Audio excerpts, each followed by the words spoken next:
No muy alto. Listo. Buenas noches. Pues vamos a iniciar. Si me permiten, iniciamos con una escena, un lunes, martes, un día de la semana cualquiera en algún juzgado de cualquier ciudad de México. Dos personas que una vez se juraron amor eterno, con velas, padrinos, fiesta, arreglos, con pastel, que siempre es al final, no sé por qué, ya que se fueron todos. Pero ahora están sentados en una mesa, en los lados opuestos, con una cara seria, esperando que el juez les diga que ya no se pueden y ya no se deben de volver a ver jamás, y que cada quien puede hacer su vida como quiere. Y aquí viene esta pregunta que puede ser incómoda y que cuando preparo estas charlas sobre el matrimonio, hay una pregunta que siempre queda en mi mente. ¿Qué pasó? ¿Qué sucedió? ¿Qué ocurrió en ese matrimonio? Y no me refiero a la cuestión legal, porque los abogados ya sabrán qué, sino me refiero a la parte espiritual, a la parte de la conexión. ¿Dónde? ¿En qué momento se rompió ese cordón de 3 hebras? ¿Cuándo? ¿En qué momento dejó de ser un cordón de 3 dobleces, como dice la Escritura, para terminar convirtiéndose en unos hilos ahí todos deshilachados, que no sostienen nada absolutamente? Porque si somos honestos, y bueno, levante su mano quien sí, ¿quién se casó pensando en que en algún punto de la vida se iba a divorciar? Ay, levante su mano hasta arriba. Nadie, ¿eh? Nadie. Nadie se casa pensando en divorciarse, salvo creo que algunos europeos. Creo que por Suiza ya se autorizó el matrimonio por 5 años. Y si en 5 años no lo renovas, pues ya, no tienen ni que hacer nada. Simplemente deja de ser el matrimonio. Pero no, esas son ideologías que terminan por no consolidar el proyecto que Dios establece. Nadie que se casa piensa en que algún día se tendrá que divorciar o que tendrá que firmar los papeles de la separación y de cómo van a repartir los bienes y demás. Y esto, sin embargo, termina siendo en números fríos, sigue siendo alarmante en realidad. Y alarmante también dentro de las congregaciones, porque muy pocas veces se habla de esto, en algunas otras ocasiones se ignora, no se aborda, mientras el mundo está celebrando que haya todas estas confusiones. Así es que esto que vemos y que seguramente más de uno aquí presente ha podido darse cuenta porque ya se enteró que su vecina o el vecino, que el compañero de trabajo, que el familiar, que el amigo, ya se está divorciando o ya se separaron. Estas situaciones, estos números nos están indicando algo, y algo bien delicado. Algo no está funcionando, algo está sucediendo en el mundo y tristemente también dentro de las congregaciones cristianas. Porque está sucediendo que hermanos en Cristo, conocedores de la palabra, también se están divorciando. Y eso es lo más lamentable y triste. Incluso porque entendemos, los que conocemos un poquito de la palabra de Dios, sabemos que en Malaquías 2:16 está escrito que Dios aborrece el divorcio, no le gusta, pero parece que olvidamos lo que a Dios le agrada, lo que Dios ama, el matrimonio. Afortunadamente nos dio suficiente información en su palabra para poder enseñarnos a cómo cuidarlo, a cómo fortalecerlo. Y eso es lo que hoy vamos a abordar el día de hoy, si me permiten compartir con ustedes. Así es que, muy buenas tardes, bienvenidos sean todos ustedes. Yo me llamo Jorge Chacón Sotelo, bueno, Jorge Elías Chacón Sotelo. Tengo a mi mamá, aunque ya está con el Señor, pero siempre me presentaba como Jorge Chacón y se me quedaba viendo como, ¿y qué? ¿No tienes mamá? Así es que Jorge Elías Chacón Sotelo. Soy consejero matrimonial desde hace ya, hacia la cuenta, como unos 18 años aproximadamente, acreditado por el Hospital México Americano en la ciudad de Guadalajara, Jalisco, por la, a ver si lo pronuncio bien, Eagle International Christian University, y con varios diplomados en institutos como Fe y Psicología, Instituto de Psicología y Atención Clínica, algunos diplomados en la Universidad La Salle de Cuernavaca, la Universidad UNECH en Chiapas, y parte del Centro de Consejeros Cristianos del Dr. Maximiliano Camacho, entre otras cosas más. Con la intención de capacitarme, de prepararme, de entender qué es el matrimonio de acuerdo a lo que Dios ha establecido, porque la consejería matrimonial, el consejero matrimonial tiene como base la palabra de Dios para poder guiar y acompañar a los matrimonios. Casado desde hace casi 28 años. Aquí está la cruz de mi vida, es mi cruz. No se asusten, hermanos, se llama Cruz Santa. Por eso es mi cruz. De casi 28 años, este próximo 6 de abril, no me equivoqué.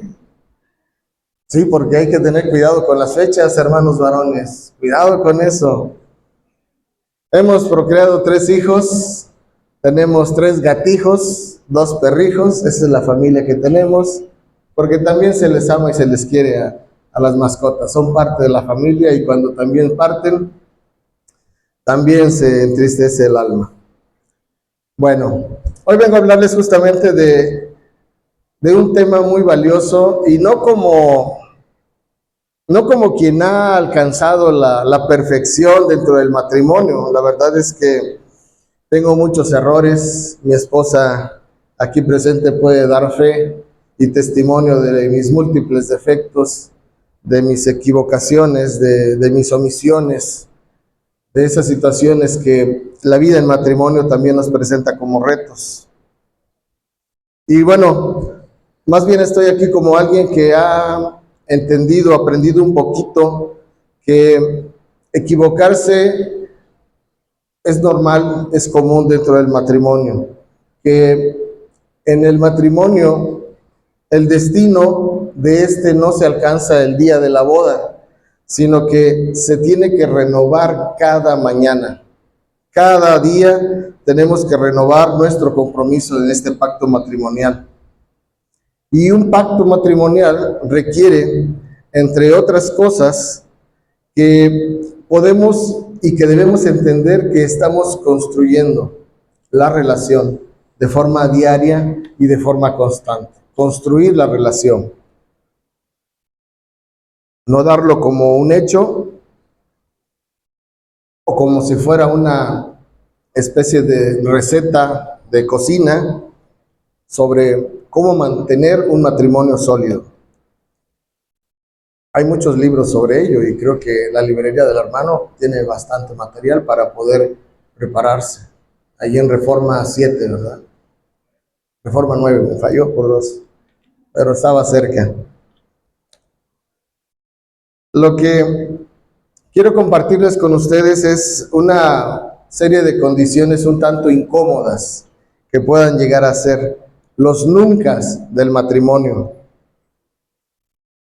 Que estas son como una especie de fronteras o de límites invisibles que, si se respetan, hacen que el matrimonio, por más difícil que sea la adversidad o la situación que están viviendo, pueda salir a flote.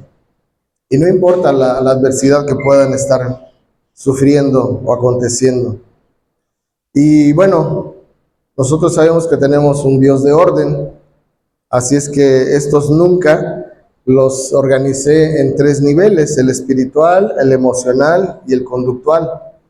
Voy a empezar con el espiritual. Los nunca espirituales, o como subtítulo le puse, donde el alma del matrimonio respira o se asfixia. El primer nunca, disculpen, no me dio tiempo preparar diapositivas, anduvimos apretados en tiempo, pero voy a ir lento para que quien guste tomar nota, pues lo pueda hacer. El primer nunca espiritual: nunca desplazar a Dios del centro del matrimonio. Ese es el primer nunca. Y permítanme comenzar con una definición, porque en la iglesia usamos muchas palabras que a veces se nos olvida el significado. Porque cuando hablo del centro, que Dios es el centro, no me refiero a ese centro de adorno que luego se pone en las bodas. Porque muchos invitan a Dios a la boda, pero no al matrimonio. Y entonces cuando la boda va finalizando, pues los invitados se van y pues también de pronto le dicen a Dios, adiós, también. No hablo de tener un cuadro en la sala ahí, un cuadro de Jesucristo en el centro, o de bendecir la comida. Digo, sí es importante y es necesario, es valioso, pero no solamente es eso. O tener a la Biblia abierta en el Salmo 91, eso no significa tener a Dios como el centro de mi matrimonio, de mi familia. Cuando me refiero a que Dios sea el centro, me refiero a ese eje gravitacional en el cual todo, absolutamente todo, debe de girar alrededor de Dios. Y me refiero a las decisiones que vas a tomar, me refiero a los conflictos que vas a abordar, me refiero a todos esos sueños, a los anhelos, a los fracasos, a todas las situaciones y circunstancias que va a atravesar el matrimonio. Dios tiene que ser ese eje gravitacional en el cual todo gire. El sabio que escribió el libro de Eclesiastés en el capítulo 4, en el versículo 12, nos da una imagen que deberíamos de tenerla bien presente en nuestra mente, todos los matrimonios cristianos. Y dice, cordón de 3 dobleces no se rompe pronto. Y mire, entendiendo la palabra de ese cordón de 3 dobleces, no se rompe pronto. No dice no se rompe. Dice no se rompe pronto. Es decir, se puede llegar a romper. Y es justo cuando olvidamos que Dios debe ser el centro de nuestro matrimonio. Así es que noten esto de las matemáticas de Dios. 1 es el hombre, 2 es la mujer y 3, ¿quién creen que es? Dios, como un tercero activo en la relación, como ese eje, no como un espectador o como un invitado al matrimonio, sino como el eje, el centro de la vida. No podemos permitir que Dios quede en las gradas, aplaudiendo nada más o abucheando nuestra actitud, nuestras acciones en la vida matrimonial. Dios debe estar dentro del matrimonio, dentro del campo de juego, como un entrenador, como un médico. Cuando alguien se lesiona, inmediatamente corren a asistirlo. De esa manera debe estar Dios en el matrimonio. Cuando desplazamos a Dios del centro, esto puede llegar a ser completamente peligroso y dramático. Yo no sé, no creo que alguien diga de pronto, Yo ya no quiero que Dios esté en mi matrimonio. No creo que alguien sea capaz y pueda llegar a hacer eso. No. Dejar a Dios fuera del centro del matrimonio es más sutil, es más paulatino, es más peligroso, porque es casi imperceptible. Es una erosión gradual de la vida espiritual dentro del matrimonio, dentro de la vida compartida. ¿Cómo se ve o cómo se entiende esta situación dentro del matrimonio? La oración. La oración juntos, que pasa de ser un hábito a ser una emergencia para resolver alguna situación. Y oramos solo cuando hay crisis, cuando hay un problema, cuando no hay paz, como si Dios fuera nuestro seguro de gastos médicos o nuestro rescatador inmediato.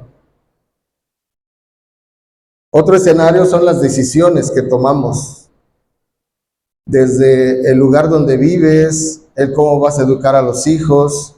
Se toman decisiones desde la lógica, desde las finanzas, desde la presión de la familia, pero muy pocas veces se toma decisión desde la dirección espiritual, de cómo es el consejo que Dios da para educar a los hijos. Y lo hacemos muchas veces a nuestro libre albedrío. No hay búsqueda de consejo pastoral o consulta con la palabra. Lo hacemos a nuestro propio criterio. Y la pregunta incómoda que surge en este escenario entonces es, ¿qué quiere Dios aquí? ¿Cuál es la razón por la que Dios me permite atravesar esta situación? Y terminamos nosotros en una crisis, sin entender que siempre hay una razón, pero que mucho se desarrolla debido a que olvidamos poner a Dios en el centro. El orgullo personal es otra situación, donde a final de cuentas el orgullo personal se vuelve el árbitro que hace el mediador en los conflictos. Y ya no importa quién tiene la razón ante Dios, sino más bien quién gana la discusión, quién se sale con la suya, quién demuestra que sabía perfectamente lo que decía, o a lo mejor el que habla más fuerte. ¿Quién tiene al final de cuentas la última palabra dentro del matrimonio? Y entonces, el orgullo personal es el que se pone en el centro de ese matrimonio. Imagine este escenario. No hay ningún Roberto y María por aquí, espero que no. Roberto y María, nombres ficticios, pero reales, en cualquier congregación. 15 años de casados. Los primeros 5 años oraban juntos cada mañana, iban a los estudios en pareja, tenían devocionales matrimoniales y hacían envidiar a muchos porque decían, wow, esta pareja es envidiable.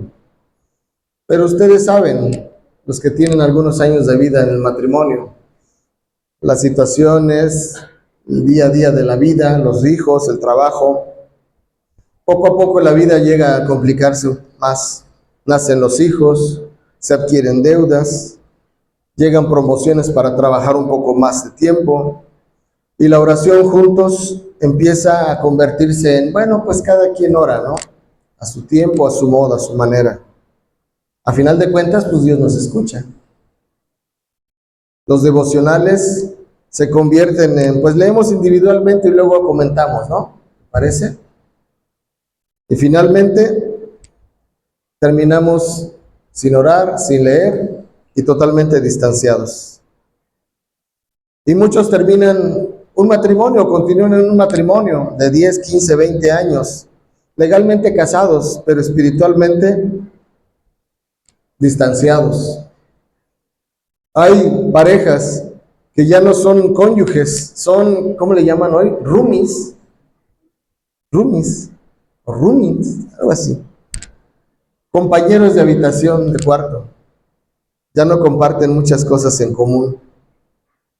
Y cuando tienen conflictos, el tercero en la relación está muy distante, muy alejado. lo han excluido de la vida matrimonial.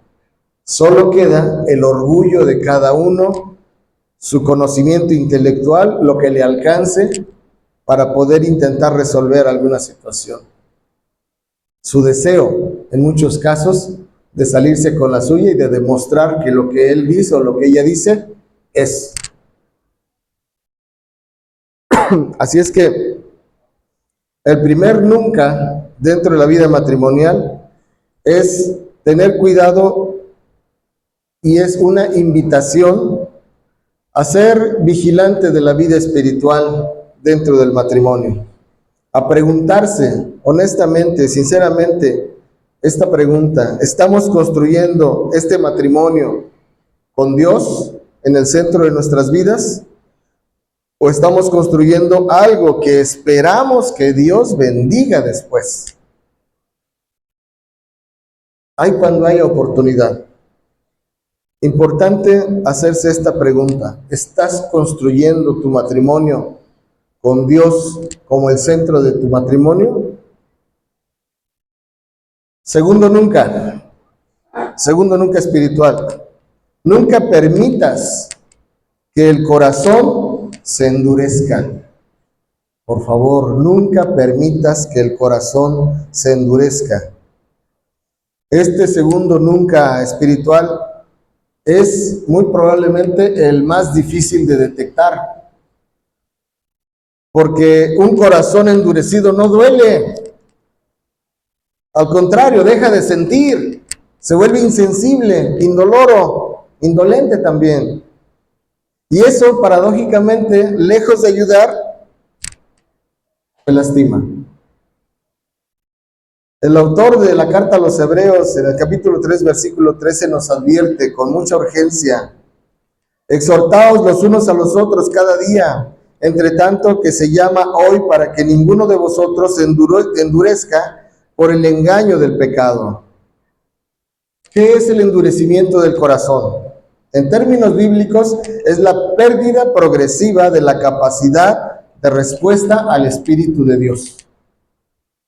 Ese es el endurecimiento, la pérdida progresiva de la capacidad de respuesta al Espíritu de Dios.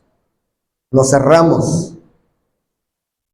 Es cuando las cosas que antes te conmovían, que antes te estrujaban el corazón, una alabanza que escuchabas y que entonabas y que te enchinaba la piel y que de pronto te hacía rodar una lágrima, una palabra que te exhortaba a algún hermano, una hermana, o que escuchabas en la palabra leída y te movía, te confrontaba.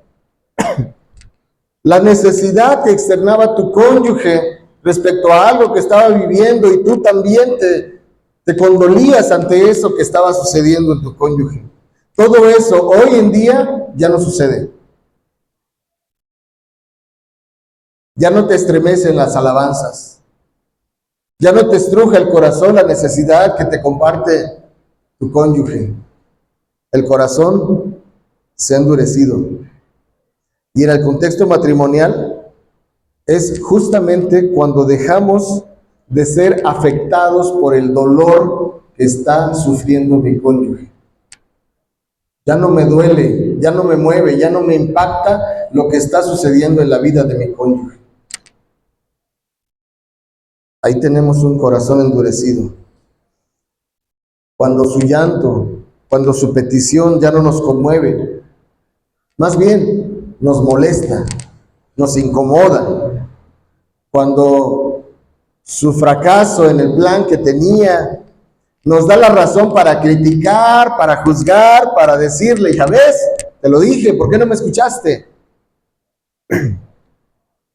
Y no nos da un motivo para levantarle, para apoyarle, para echarle porras. Pero este endurecimiento del corazón no es instantáneo, es sedimentario, si me permiten la expresión. Yo también soy ingeniero geólogo, entre otras cosas. El sedimento es como se forman las rocas, capa tras capa, capa tras capa. Empieza con una herida no resuelta en alguno de los dos.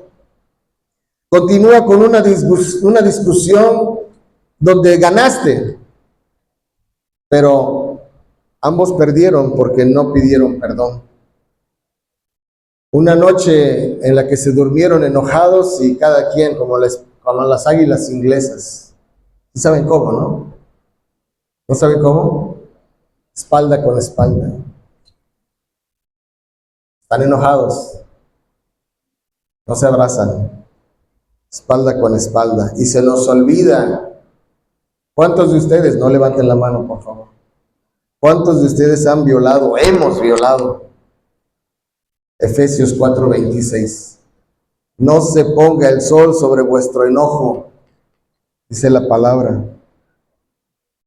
Y así, luego otra herida, y otra, y otra, y otra, al grado que después de un cierto tiempo aparece la indiferencia en uno de los dos, o en los dos, que es más triste. Esas frases que de pronto empiezan a surgir en nuestra mente, primero como un pensamiento, pero después ya espetándolas. Haz lo que quieras, me da igual. Tú sabrás. Ahí tú ve. Frases que suenan a libertad, pero en realidad es música para un cementerio emocional dentro del matrimonio. Un matrimonio que cuando está en ese punto está agonizando. Está agonizando si no se le dan primeros auxilios, si no se le da ayuda. Y después de esta indiferencia viene el resentimiento. En ese archivo emocional que tenemos ambos, más las mujeres tienen esa capacidad, pero los varones también, de ese archivo mental de ofensas pasadas, donde sacamos a discusión como un arsenal preparado. Ni me digas, porque te acuerdas, el 2 de octubre del año 2000, a las 5 de la tarde, cuando íbamos en el parque. ¡Ay, santo! No me digas que no te acuerdas, tú ibas vestido con un pantalón azul.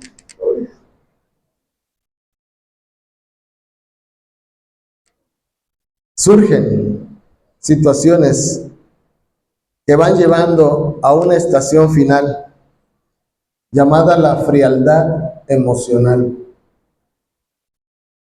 Y cuando la frialdad emocional se instala dentro del matrimonio, se instala algo que se llama la convivencia funcional.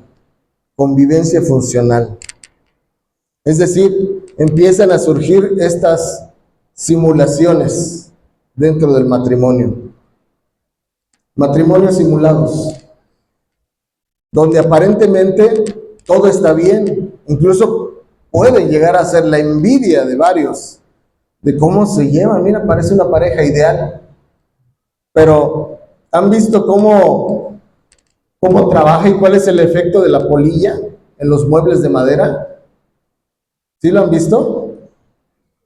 ¿Cómo parece que el mueble está enterito, está bien bonito, bien hecho, pero de pronto cuando lo aprietas, cuando lo quieres cambiar, ¡ras! Pura cáscara. Mis hermanos, hay matrimonios así, matrimonios simulados, que están en esto que se llama convivencia funcional, por los gastos, por los hijos, por el qué dirán, simulando que viven juntos, pero duermen en cuartos separados. Viven compartiendo la vida, pero con un corazón distante. Y lo conozco porque en consejería matrimonial he escuchado, lamentablemente, me han compartido de matrimonios que no terminaron por una infidelidad, terminaron no por violencia, no por una crisis económica, terminaron porque a uno de los dos dejó de importarle el otro. uno de los dos dejó de importarle al otro. Sus necesidades, los gustos, los planes, todo. Porque el corazón de él o de ella se volvió tan duro, tan calloso, tan protegido del dolor, que también se vuelve incapaz de amar, de brindar afecto y de recibirlo. ¿Cuál es la solución? ¿Cuál es el antídoto? Pues aquí hay una propuesta. Quisiera que fuera universal, pero es una esperanza. La exhortación continua, mutua. Exhortación continua, mutua, que menciona Hebreos. No la crítica, no critiques. No corrijas con amargura. No señales errores. Habla, exhorta. La exhortación, mis hermanas, mis hermanos, consiste en el recordatorio constante de quiénes somos en Cristo, de lo que estamos construyendo juntos, un matrimonio que honre y dé gloria a Dios. Eso es lo que estamos haciendo. Así es que el enojo no gane hoy ni siempre en tu matrimonio. No vale la pérdida de tu matrimonio. No lo vale. Vamos a esta segunda sección, que son los nunca emocionales. O, como le puse aquí, donde el alma del matrimonio se alimenta o se muere de hambre. La cuestión emocional. Nunca, mis hermanos, mis hermanas, dentro del matrimonio, nunca humillar o deshonrar a tu cónyuge. Nunca humillar o deshonrar a tu cónyuge. Entramos al terreno de las emociones y empiezo con una palabra que se usa mucho, que debería de ser el centro y que a veces no la entendemos. Honrar. Honra a tu cónyuge. No respeto, que es un poco más frío. Honrar significa darle un reconocimiento, un valor intrínseco, especial, único, sumamente valioso de tu cónyuge. Porque debes de recordar y tener siempre presente que has sido hecho a imagen y semejanza de Dios. Y que además fue elegido por ti para compartir la vida. No te lo impusieron, ¿o sí? Como antes, en la época de Abraham, de Jacob, ponían a la esposa o al esposo. Aquí tú lo escogiste, cada quien escogió. Pedro, en su primera carta, en el capítulo 3, versículo 7, le habla a los esposos con una directriz que es una ley escrita. Así debería de ser.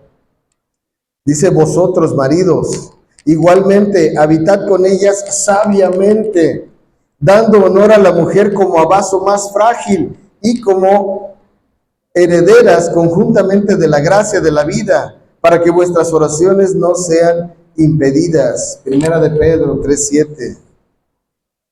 Noten la metáfora, dice ahí vaso más frágil. Pero no significa que la mujer sea débil, intelectual o espiritualmente o económicamente. Significa que hay una vulnerabilidad emocional, una capacidad de herida más profunda, porque son más sensibles. Y los varones ásperos, toscos, podemos lastimar como no se imaginan el corazón y la mente de una mujer. Por eso se nos hace la recomendación que las tratemos como a vaso más frágil, pero no porque sean débiles, porque son sensibles, sumamente sensibles. El esposo debe de tener un cuidado sacerdotal por ella. Estamos hablando de una mayor sensibilidad entonces en la mujer. Hay una conexión directa entre cómo tratamos a nuestro cónyuge y cómo Dios recibe nuestras súplicas. Acuérdese de esto, para que vuestras oraciones no sean impedidas. Hay una situación ahí de correlación muy importante del cómo tratamos a nuestro cónyuge para que lo que pidamos a Dios pueda ser escuchado. ¿Cuándo aparece la deshonra dentro del matrimonio? Cuando ridiculizamos a nuestro cónyuge, especialmente en público. Ese chiste que lleguemos a contar, tal vez inocente para ti, por su apariencia, por lo que dijo o por lo que hizo, y que eso hace que sea burla de los demás. Algo muere en el interior del cónyuge que se siente burlado por su esposa o por su esposo. ¿Cómo seguimos burlándonos, desacreditando su opinión? En el trabajo, en la forma de la crianza de los hijos, la forma en cómo maneja. Esas frases de deja, yo lo hago. Ay, tú como siempre, nunca la cachas a la primera. Hay que explicarte con palitos y bolitas. Lo desacreditas. Otra forma es, usamos el sarcasmo constantemente. Hermanos, hermanas, eviten el sarcasmo, eviten la ironía. Dentro del matrimonio no puede habitar, no debe habitar. El sarcasmo es una forma sofisticada de agresión que nos permite herir a nuestro cónyuge y excusarnos diciendo que era broma. Pero es una herida disfrazada. Evita las ironías y los sarcasmos. En Proverbios 18:21 se nos advierte, sin ambigüedades, la muerte y la vida están en el poder de la lengua. Así es que debemos tener mucho cuidado en lo que decimos a nuestro cónyuge. Imagínese este escenario, la cena con unos amigos o con unos hermanos. Él cuenta una anécdota de su trabajo, ella en broma corrige los detalles y corrige y dice, no, mi amor, no fue así, ay, tú siempre exageras. Todos ríen, él ríe, pero algo se rompe en el interior de él. De regreso a casa, serio. Ella le pregunta, ¿qué tienes? Nada. Pero ese nada es la acumulación de muchos, tal vez decenas o cientos de nada que se han convertido en esa relación matrimonial. Y esa relación matrimonial se ha convertido en un campo minado, donde llegará el momento en que ya no se permitirá sentirse vulnerable.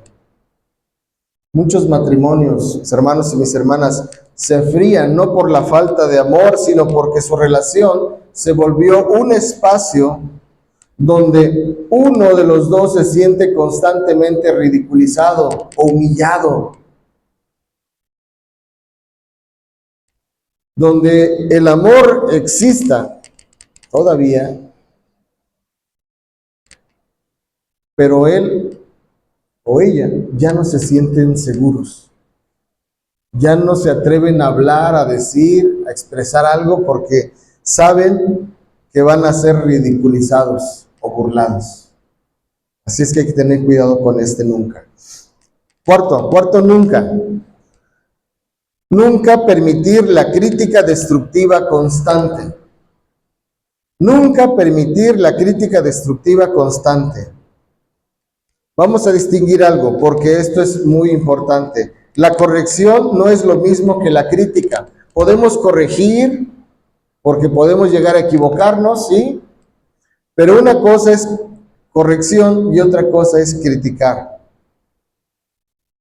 ¿Saben la diferencia entre corregir y criticar?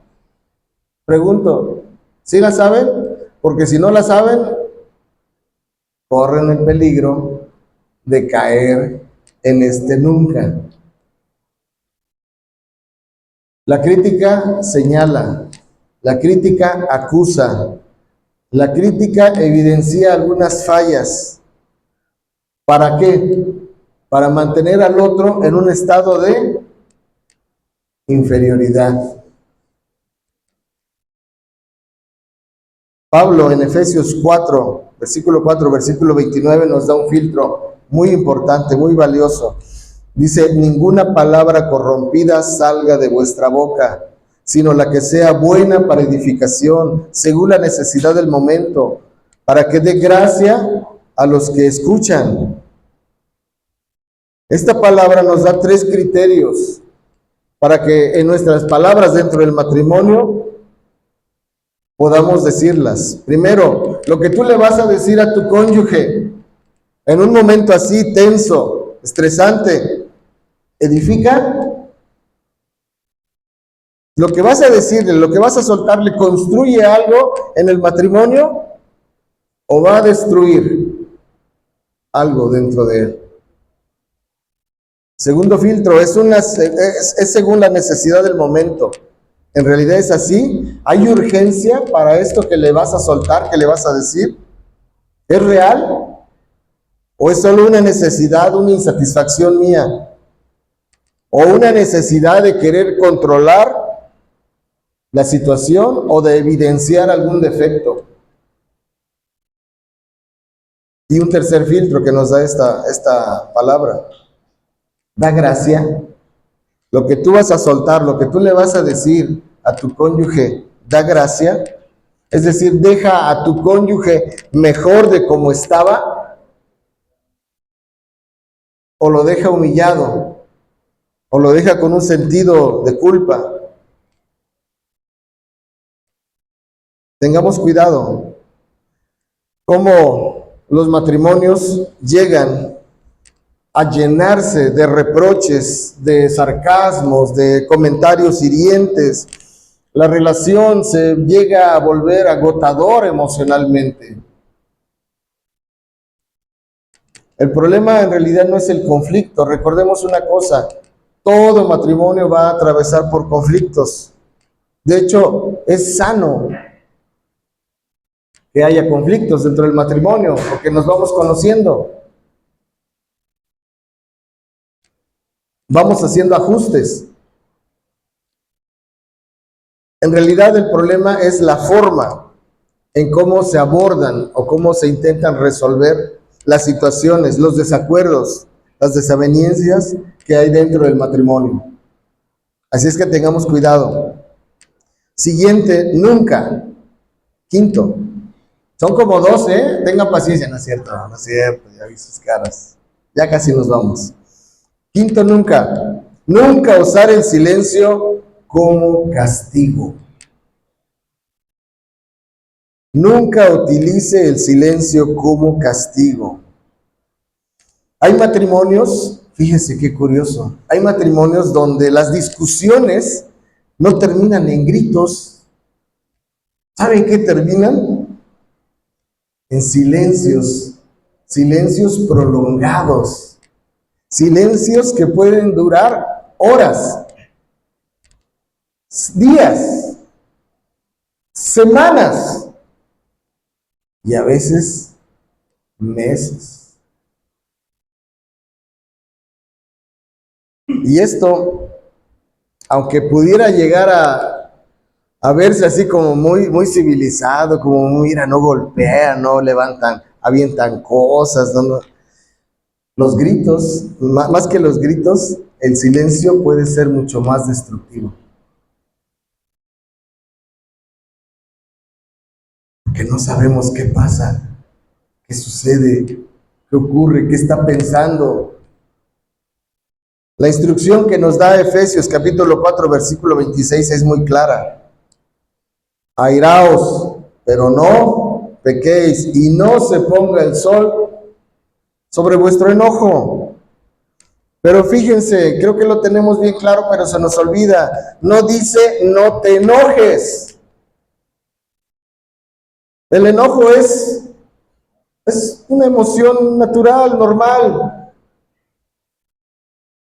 Incluso a veces hasta justificada, podríamos decirlo.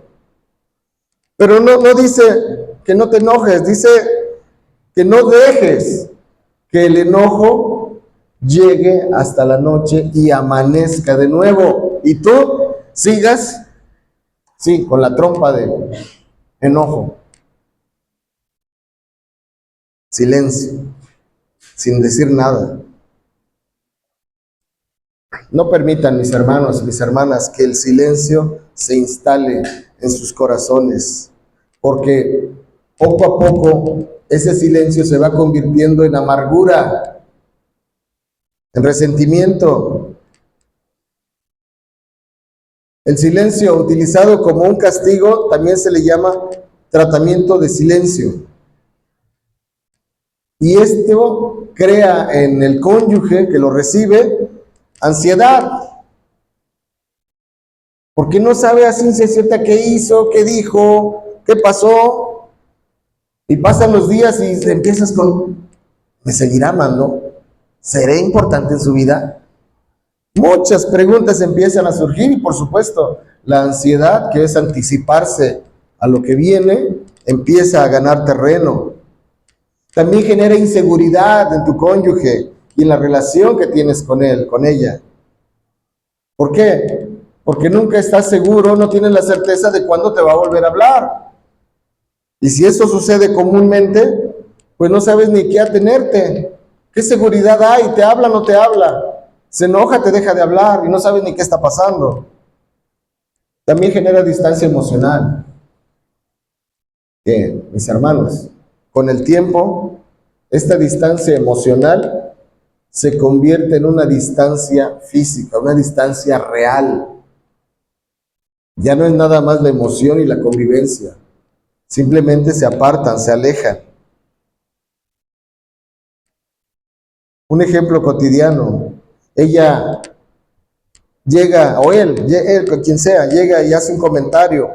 Ella hace un comentario, él se molesta, y en lugar de decir, eso que dijiste por la mañana me lastimó, vamos a hablar, él o ella, ¿sabe cómo responde?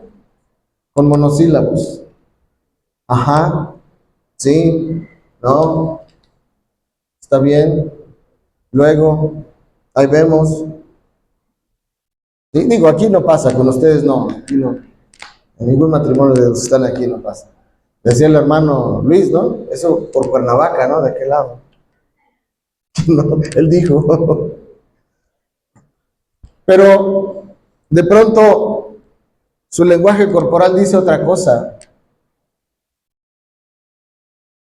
Al tercer día, ella, en este ejemplo, termina desesperada, no por un comentario original, sino porque que ya ni se acuerda, muchas veces no nos acordamos de qué pasó, por qué estamos enojados. Pero siempre esa tortura de incertidumbre, si no hablamos de las cosas, va a terminar lastimando la relación. Hermanos, hermanas, la comunicación que se interrumpe de forma prolongada inevitablemente va a generar conflictos. Es un error quedarse callados. Por supuesto, también hay un ejercicio que también sí es válido, por supuesto. Cuando estás enojado, enojada, y eres de esos de mecha corta que se encienden y que estallan de volada, sí es válido y es recomendable decir el tiempo fuera. ¿Sabes qué? Estoy sumamente molesto, no quiero decir algo que me vaya a arrepentir, dame unos minutos, y tú lo puedes establecer. Digo, si tú te conoces, dame 10 minutos, dame 20 minutos, dame media hora, dame tiempo. Pero no se trata de huir, se trata de ese tiempecito, te sales, te das una vuelta por la manzana de tu casa, una vuelta por el parque, aprovecha y te vas cantando una alabanza, orando, y ya cuando regreses te aseguro que ya traes otro semblante. En esos cabría el silencio. Pero no me refiero a eso. Me refiero a ese silencio donde ya no hablas y te pones muy digno o muy digna de, no, pues ahora te aplico la ley del hielo para que sepas lo que es amar a Dios en tierra ajena. Y de pronto nos quedamos así, muy callados, sin hablar, sin aclarar las cosas y sin dar seguridad y certeza a la relación matrimonial. Siguiente, nunca. Que esto ya es en la tercera sección, ya estamos terminando, la tercera sección, los nunca relacionales, o donde el cuerpo y la voluntad del matrimonio se pueden expresar. Este es el nunca, número 6. Nunca permitir la infidelidad emocional o visual. No lo permitas, por favor. Nunca permitir la infidelidad emocional y visual. Y este es un terreno más escabroso, más difícil, más delicado, pero no se puede ignorar. La infidelidad dentro del matrimonio, sobre todo dentro de los matrimonios cristianos, pero en realidad en cualquier matrimonio, no comienza en un hotel. Ni siquiera comienza en un mensaje de texto inapropiado. Comienza en muchos lugares antes que parecen inocentes. Jesús lo dejó establecido en Mateo 5:28, donde elevó a un estándar que muchas veces puede llegar a incomodarnos, pero es un estándar muy importante. Mateo 5:28. Pero yo os digo que cualquiera que mira a una mujer para codiciarla, para desearla, ya adulteró con ella en su corazón. La fidelidad, que proviene del latín fides, confianza, no es solo ausencia de contacto externo, exterior, físico. En realidad es la dirección hacia donde apunta tu corazón. Es donde ponemos toda nuestra atención emocional. ¿Hacia dónde van tus emociones? ¿Hacia dónde estás canalizando tu energía, tu conexión, tus relaciones, tus deseos, tus anhelos, tus planes, tus fantasías y tu intimidad? ¿Hacia dónde la estás enfocando? Y muchas veces empieza con esas conversaciones inocuas, esas conversaciones triviales con otra persona del sexo opuesto, que cada vez se van haciendo más personales y cada vez se van haciendo más íntimas. Poco a poco, de forma paulatina, algunas veces imperceptible. Pero es esa intimidad que debería reservarse para tu cónyuge y que de pronto empiezas a compartir tus sueños, tus planes, tus anhelos, tus dudas, tus miedos, tus insatisfacciones, tus frustraciones del matrimonio, y lo empiezas a compartir con alguien más que no es tu cónyuge, porque en tu interior te estás diciendo, ella, él, sí me entiende, sí me comprende. Inicia también cuando hay comparaciones constantes, y esto es terriblemente triste, y empiezas a pensar, mi esposa o mi esposo nunca fue tan atento como él, como ella. Mi esposo, mi esposa, nunca me abrió la puerta, nunca me acomodó la silla, nunca me trajo. Y empiezas comparaciones de lo que hace, de lo que dice, de la forma en cómo se comporta, de la forma en cómo viste. Las fantasías o atracciones cultivadas es otro escenario. No los pensamientos que vienen y van, porque eso pues a final de cuentas es parte de nuestra carne, sino esos pensamientos que tú estás alimentando constantemente, que estás avivando y que incluso en algunas ocasiones justificas. Pensamientos que fortaleces día a día con tus actitudes, con tus comportamientos. No, no es que empiece con un coqueteo abierto. Empieza tal vez con un compañero de trabajo, con un vecino, con un conocido, que de pronto se acerca, te halaga, que se ríe contigo, que te muestra cierta amabilidad, te muestra cierta atención e interés por ti. Y de pronto llegamos a tener esa justificación, es solo amistad, somos solo amigos, somos compañeros de trabajo, no pasa nada, todo está bajo control. Pero pasa el tiempo y hay una cantidad de energía emocional que empieza a intercambiarse, que pasa de un contacto ocasional, impersonal, a un contacto íntimo, que solamente debería ser reservado para el matrimonio y que no sucede. Así es que mis hermanas y mis hermanos, muchos matrimonios se rompen no por un contacto o por un acto físico, sino por una erosión gradual, paulatina, que nosotros permitimos. La infidelidad va debilitando los cimientos de nuestro matrimonio hasta que llega una crisis física, económica, de salud. Es ese momento cuando estrujas ese mueble y ¡paz! La polilla se lo ha terminado, porque ya se ha erosionado, porque no te diste cuenta. Siguiente nunca competir dentro del matrimonio. Nunca competir dentro del matrimonio. Parecería obvio, debería ser obvio, pero no lo es. El matrimonio no es una competencia. No somos rivales.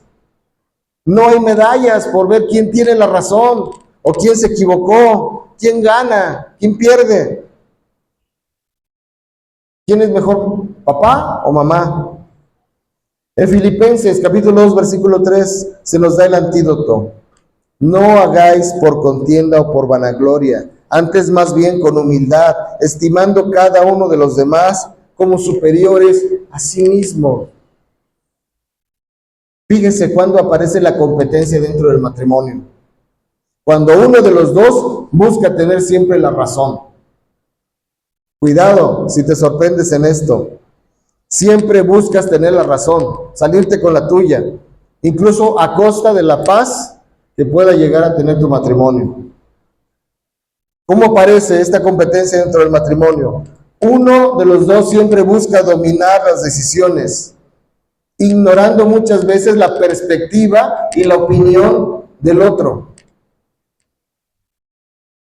Siempre buscas imponer tu voluntad, tus decisiones. Y pueden llegar a usar cualquier método. Pueden ser gritos, pueden ser silencios, pueden ser manipulaciones emocionales, o peor aún, puedes hacer apelaciones a la Biblia. Y agarras a bibliazos a tu cónyuge. Cuidado con ella. En una discusión no se trata de ver quién gana. Son victorias pírricas, se le llama. Victorias pírricas, que es cuando ganas, pero en realidad la ganancia es mínima, realmente no hay ni ganancia. En un matrimonio no podemos estar compitiendo, mis hermanos. Tengamos cuidado con ello. No somos rivales, no somos enemigos, somos socios. Somos una unidad. Vamos rápido. Octavo, nunca despreciar al cónyuge. Nunca despreciar al cónyuge. Si hubiera que elegir solo una actitud dentro del matrimonio que pudiera predecir con mayor determinación o con mayor precisión, esto es un estudio que hizo John Gottman, un consejero matrimonial con 30 años de experiencia, John Gottman. Y él determina, él fue el que escribió los 4 jinetes del Apocalipsis, del matrimonio. Y él determina que el desprecio, no el enojo, porque el enojo puede ser un síntoma de que todavía te importa la relación. Pero cuando ya el desprecio se ha instalado en uno de los dos cónyuges o en los dos, entonces sí ya estamos hablando de un problema sumamente serio, el desprecio. Es decir, tener esa idea en la mente, esa convicción de que él o de que ella no está a tu altura, no te merece, que es inferior, que es indigno, que es despreciable, que no merece ni las atenciones que tú le puedas dar. Es el desprecio por tu cónyuge. Se manifiesta a través de burlas constantes. Te burlas de tu esposo o de tu esposa. Sobre todo de esas situaciones en las cuales él ha dicho que iba a cambiar y pues no ha podido cambiar, no se ha podido transformar, no ha hecho ajustes y te burlas de él. Con gestos de desprecio. Ese lenguaje corporal de cuando él te está diciendo algo y tú, ay, otra vez, ay, ya voy a empezar, ay, siempre sale con lo mismo, ay. Imitaciones burlonas, sarcásticas, comentarios humillantes que puedas llegar a hacer de él o de ella en público o en privado. Debemos de tener mucho cuidado si el desprecio está instalado en ti o en ella o en él. Pablo en la carta a los Efesios capítulo 5 versículo 33 lo resume en este mandato hacia el matrimonio. Amad también vosotros a vuestras mujeres, nos está diciendo a nosotros los maridos, amad a vuestras mujeres y no sean ásperos con ellas. Y les dice más adelante a las esposas, respeten a sus esposos. El amor sin respeto se vuelve frágil, sumamente frágil. Es ese amor que pudiera entenderse tal vez en la adolescencia, intenso pero inseguro, apasionado pero celoso. Mis hermanos y mis hermanas, el amor sin respeto se vuelve frío. Es una convivencia funcional, una apariencia, pero eso es como una especie de compañeros de negocios. El matrimonio necesita ambas cosas, por eso está escrito en la palabra. El amor que elige y el respeto que honra, y que entre ambos construyen un matrimonio sólido. Amor y respeto. Y ya para finalizar, los nunca que llevan al divorcio de forma directa, como tobogán. Y estas son señales de alerta que todos deben de tener presentes.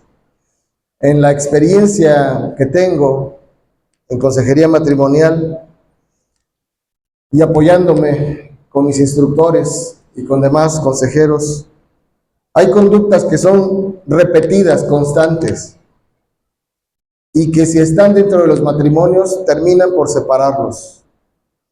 Obviamente no son condenas, son advertencias. Tengan cuidado si aparecen estas señales. Es como el momento en que el barco está haciendo agua y tienes que aplicarte, es el momento de actuar para poder evitar que tu matrimonio se hunda. Primera señal, o primer nunca dejes de cultivar la relación. Nunca dejes de cultivar la relación.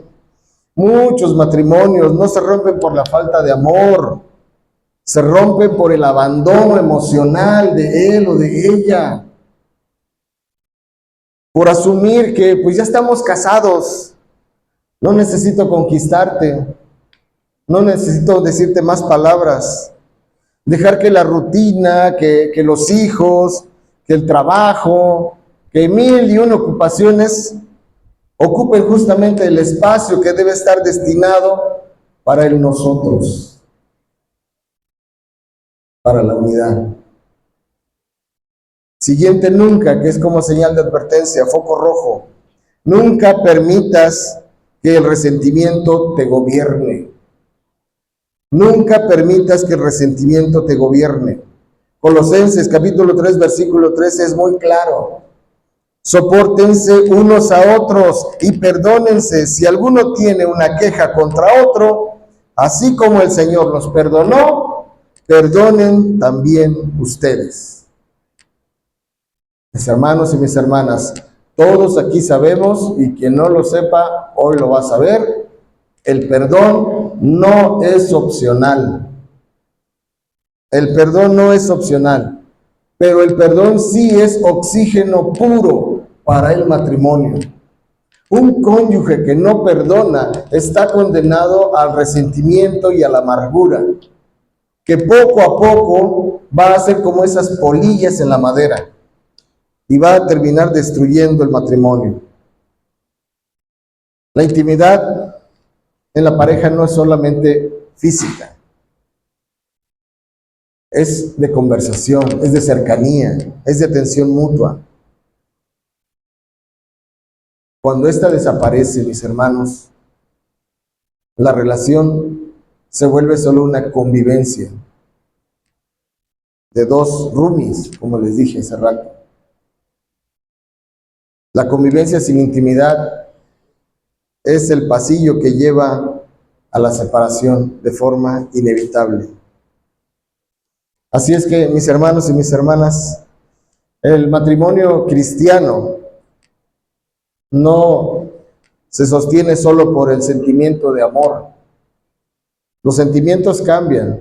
Cuidado con eso, porque en un matrimonio largo va a haber muchos sentimientos. Siento bonito, te amo. Siento feo, quítate de aquí. Siento cansancio, siento frustración.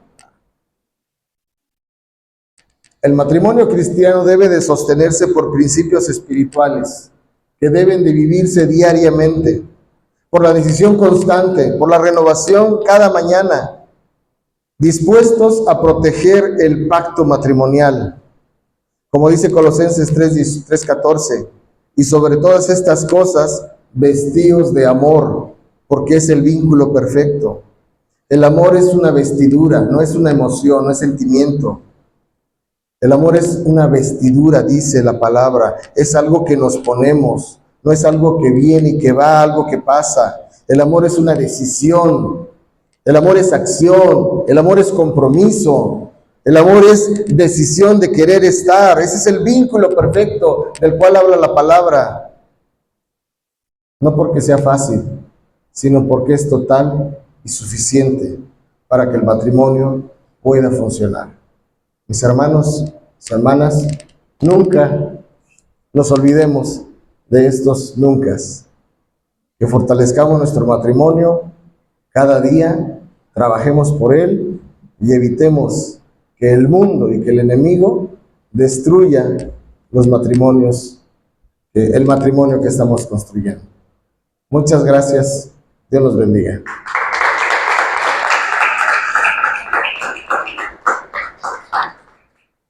Pues bien, no sé si hay alguna pregunta, algún comentario, alguna queja, algún suspiro, un algo que quieran expresar, no lo sé. Preguntas, si quieren preguntas, adelante. O comentarios, no sé. A la cuenta de 3. ¿No? ¿Todo bien? Bueno, de forma ya breve para terminar, somos parte del Ministerio de Consejería, Psicología, Medicina y Tanatología Cristiana en Ebenezer. SOE se llama.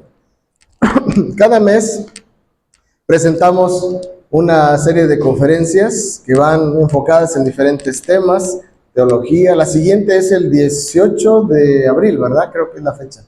18 de abril le toca compartir a nuestro hermano Ángel Serrano, es médico, especializado en adicciones. Vamos a esperar qué tema nos va a dar, pero les vamos a avisar a todos ustedes. En las redes sociales también lo vamos a publicar.